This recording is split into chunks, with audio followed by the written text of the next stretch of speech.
అదే రాళ్ళా సార్ ఇవి కూడా? అమ్మ ఇది అంటే మనం తీస్తున్నామ్మా, అవి ఏం లేదు. మన వాళ్ళు ఐరన్ స్టాండ్లను లేకపోతే ప్లాస్టిక్ పైపులు వేస్తున్నారు, కానీ ఐరన్ స్టాండ్ వాటర్ తగిలితే ఎప్పుడో ఒకప్పుడు తుప్పు పడుతుంది. ప్లాస్టిక్ అయితే నెమ్మదిగా కాలగమనంలో నెమ్మదిగా ఇరిగిపోతాయి. అలా అనిపించి నేను మొదలు పెట్టినప్పుడు ఏం చేశానంటే ఈ స్లాబులు పోయించేసాను.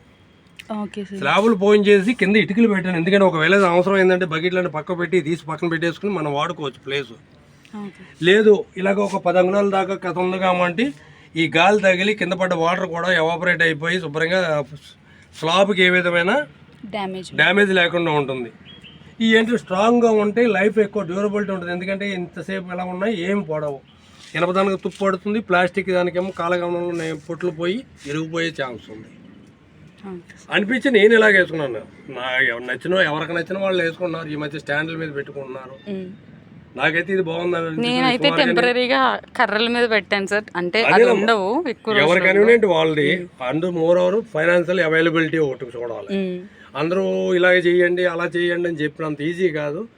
ఎవరికి ఎంత కన్వీనియంట్ ఉంటుందో అంతవరకు మొత్తం మనకు కావాల్సిన ఫైనల్గా ఏంటంటే మనం ఆర్గానిక్ బేస్ మీద కూరగాయలు పళ్ళు పండించుకోవడం మన ఆశయం. అది మెయిన్.